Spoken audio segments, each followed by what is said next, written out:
This is the defense in part 2 of my previous video, which I think will be fun, but since people are not really watching the video and replying to my actual points, instead making things up that I said in order to argue against me, or simply nitpicking, I'll say my main point here and now. Almost every comment on the House of Puso critique video says that it's not trying to be a horror at all, and instead it's either supposed to spread awareness or be a vent piece, with more saying it's to spread awareness, though I'll cover it from both angles. I'll talk about it being a vent piece and how I feel about that at the end, but first, if House of Puso is meant to simply spread awareness while representing self-harm and SA and not to be a horror, then almost all of my criticisms and praises still apply to what I was saying. What do I mean? I'm probably going to say this a billion times, but House of Puso is a great web series with amazing metaphors and symbolism on a conceptual level for what it's trying to convey. I talked about that in my original video, if you want positive analysis, and my criticisms of this and most other series I speak on is intended for their betterment, which is why I often offer ideas on how things could be better. While I've been corrected on Bayani's wound being an actual wound that's anatomically correct, and it's just not teeth, and this language here being an actual old Filipino language called Bayabin, which I appreciate, I don't know how to pronounce that by the way, it still does not change a lot of my points.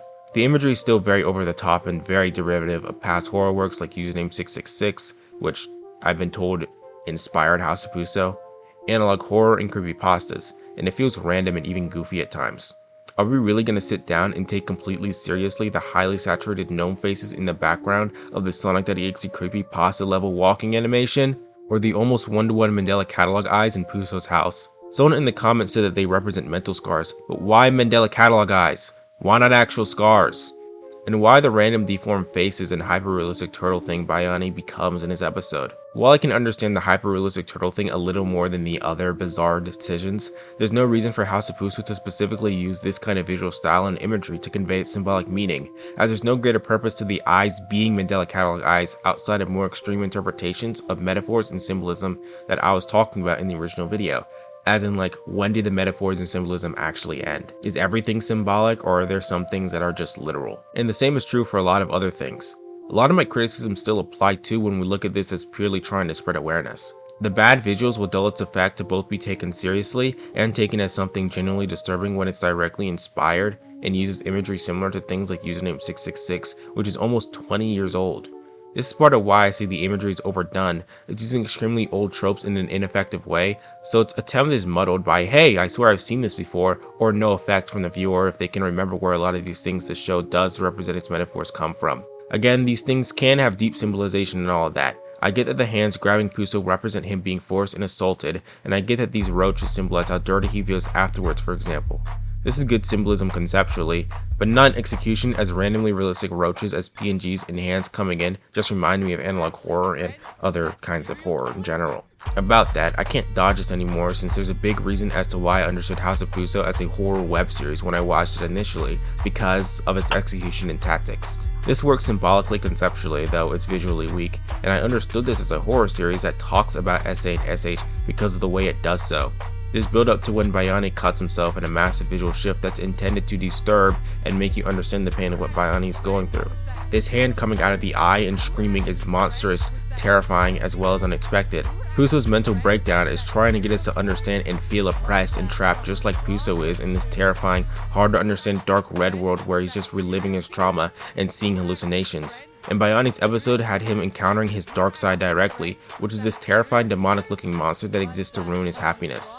It's just not obvious that this is only trying to spread awareness like a PSA or something, since the line between spreading awareness and showcasing the effects of dark subject matter is extremely blurry, and these are all horrifying things it directly portrays, so it makes the most sense to think that this is a horror web series since it is one.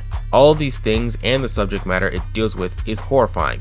If it didn't try to depict Puso going through a mental break, Bayani hurting himself, and Bayani's dark side is terrifying, there'd be something wrong, because realistically, all those things are horrifying on a psychological level, which is why I called it a psychological horror in the original video. This is because the horror of the show works in tandem with its attempt to spread the message of self-harm and how bad it is, and why people do it, and I've learned from the previous video after hearing your responses that it's not one or the other, but both. Because I had to learn externally that this was specifically trying to spread awareness, since due to its clear focus on horrifying elements, it comes across as a horror series.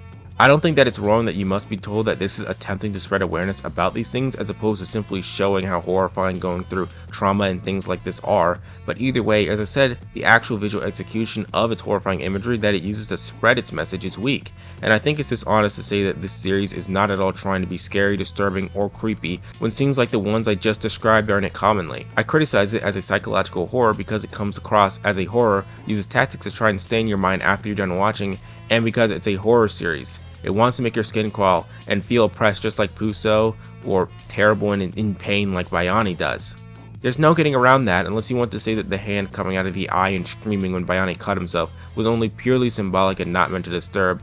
Bayani walking and seeing deformed faces was purely symbolic, and the deformed faces were not meant to be disturbing or creepy at all. The demon teeth and Mandela catalog eyes here were not meant to disturb, and Puso's mental breakdown where he's being assaulted, seeing red and darkness and hallucinations is not at all meant to be disturbing or creepy or terrifying, which would be ridiculous to say. It's a good web series with symbolism that's conceptually amazing, but its visuals kill it. Even if the attempt was to make me feel like I'm Puso or Bayani or these characters in these instances, the visuals are just not good enough in order to portray that effectively. When I think of something somewhat like this that is effective, I think of the Mother short by Yaki Lulu.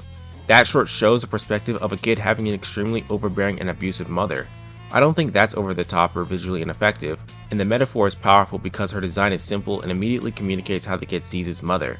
She has no facial features aside from her eyes, and she has no hair since she sneaks peek no matter where he is, even if he's in the bath or if he's in bed. A mother abusing their kid by not giving them any privacy to potentially seeing them as a romantic partner, depending on your interpretation of the short, is a horrifying idea, and the short is paced just like a horror, and that message is what makes her design even more disturbing, as she reduces staring eyes that won't avert their gaze. That's why everything here feels completely appropriate and not over the top, because the monster design makes complete sense. And also because it's not using random visuals as a juxtaposition for no reason at all. But if this was House of Puso, the mom would have like Mandela catalog eyes and an evil demon smile that looks like the Trevor Henderson smile door, and the environment would change into username 666 level imagery. And that's why I say House of Puso is over the top, because if it stayed with its visual style like the first episode, which was effective, and like this short, it could have been far better, as it both doesn't need realistic imagery to convey what it's doing, and the imagery is excessive to the point of feeling goofy at some parts. Vent piece plus not immune. Some say that this is a vent piece, some say it's not, and others didn't comment about it at all. I personally don't believe it is because of this community post Gigglegunks themselves made, saying web series coming someday, 6 months ago, which is a month before the first episode, Winter, which means that they decided to plan this series out and had an idea for it and all of that, and they wanted to make it a series. Outside of my own personal opinion, it seems like this specific viewpoint isn't nearly as concrete as the point of this series being to spread awareness, though I think it's worth talking about this as if it was a vent piece in order to both cover all bases and to establish my stance on something like this. House of Puso is inspired by trauma Gigglegunks went through, which is the main point, and I'm not going to downplay that or anything since that's serious. But this is a popular web series with 4 episodes and an ever-growing fandom that, according to that very fandom, is trying to spread awareness about extremely serious dark subjects. This is not a private video series someone made for themselves or something that was even leaked online, as rarely some say, since again, 6 months ago, Gigglegunks literally said that they're making a web series and this was incoming. And if it was that and I learned about it, then I would not have spoken on this. Again, it is a successful web series many people have already analyzed and talk about that's trying to spread an important message. Calling it simply a vent piece as a defense or as an explanation for what it is not only most likely wrong, but also it weakens what the show is trying to do, since it's more than that. It's a symbolism heavy dark showcase of why people self-harm and the effects of trauma, not just something the author created to put their emotions on the page. Or even, again, something in private that was leaked or something, or something in private in general. This was meant to be a web series. Even if we say that yes, this is a vent series, it can also be a horror series and trying to spread awareness, because generally things are just not a single genre. And when you post things publicly to the internet, it's normal for someone like me who enjoys the show but thinks it could be better in some areas to critique it. This is not acting in poor taste. I'm a critic who treated House of Puso the exact same way as I did everything else, and I reviewed it and analyzed it in a way that makes the most sense for a normal person that did not research Gigglegunks super in-depth before creating the video. I reviewed it as a horror series, because it's what it comes across as, and also that's what it is. This might sound insane at first, but it makes me think of Control Delete's Lost arc. Let me land my plane, alright? Lost by these standards was in reality vent art, and based off an actual traumatic experience the author had with his girlfriend, as she had a miscarriage which destroyed their relationship. That was serious, and the source is super real, and yet the actual execution of the arc he implemented in his comic was so bad that it's still a meme in certain online circles to this day, almost 2 decades later. Lost being criticized despite the author putting the traumatic experience of losing his kid to a miscarriage and his feelings of the event through the characters is not in poor taste. The arc genuinely was flawed and had a lot of issues, not to mention that this was a public comic with the continuity and story spanning about 6 years by that point, and a large fan base that enjoyed the comic. Critique of the execution of something like Lost, or really any public series that's trying to do anything, no matter what the author's experience is completely normal and does not invalidate or disrespect the author's actual trauma or experience. When people made memes of Lost, they weren't laughing at the meme because they thought the author's experience was stupid or laugh-worthy. They're laughing at it because the idea of a silly gamer comic suddenly having an arc about a miscarriage is ridiculous, and the execution is bad. House of Puso is not nearly on that level of being bad, but the idea of a Sonic.exe walking simulator to symbolize abuse mixed with username 666 level imagery is not good when the intent is to spread awareness. It's not crazy to say that, or even hold that kind of opinion. The only way either of these things would be in poor taste would be if the criticisms or memes were targeted to the real life people, or if there is an actual attempt to downplay the seriousness of the trauma these people went through. But that's not what I did, and that's not what anyone did when they made memes about loss. Also, I feel like people, when they get offended at me laughing at something like the imagery of the Bayani thing, or the most recent episode of House of Puso right now, where Bayani is just walking, I feel like people are thinking I'm like laughing at that person's trauma, when no, I'm laughing at the low visual quality, and this really bad like attempt to be disturbing and share this kind of story. I mean, this is literally just Sonic.exe. I'm laughing because it's literally Sonic.exe. This has nothing to do with like me laughing at the author's actual trauma, because that's not what this specifically is. And I also want to add too that I'm not comparing Tim Buckley's trauma to Giggle Gunk's at all. They're completely different, alright? Don't make that kind of misconception. This is just a specific example I wanted to bring up because it reminded me of Cad. The show just isn't immune to critique for any reason, as discussion about public shows publicly is completely normal, be it positive or negative. I personally don't find 20-year-old internet scare tactics or creepypasta inspired moments scary because I've seen them before, and what those tactics influence later down the line. And I don't think that using old derivative overdone tactics like this is effective for spreading such a serious message that deserves to be treated with extreme care.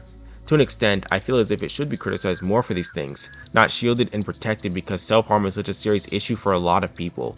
Conclusion: House of Puso is a horror series that also wants to spread awareness, and it does amazingly well with its symbolization, but its actual execution of both of those things are very weak. I hope you enjoyed this follow-up video. It's not a normal one, so I'll post it as soon as it's done, and the editing is worse because my hands are still screwed up. Thank God I was able to cobble this response together because this was fun. Hopefully if you disagreed before, you can better see where I'm coming from, but if not, then leave a comment. And please actually reply to things that I said instead of making things up. Also, I repeated myself a lot on purpose. I want to be as clear as humanly possible. This is probably the only time I'll ever make a video like this. I'll see you guys in a normal upload next. Hopefully, the next is Blood's Pretty 4. Because I really want to continue Blood's Pretty. I really like my little horror web series. So hopefully that's what you guys see next. Get excited. This is exhilarating. Get excited. If you get the reference, you get the reference, alright? Have a good one, everyone.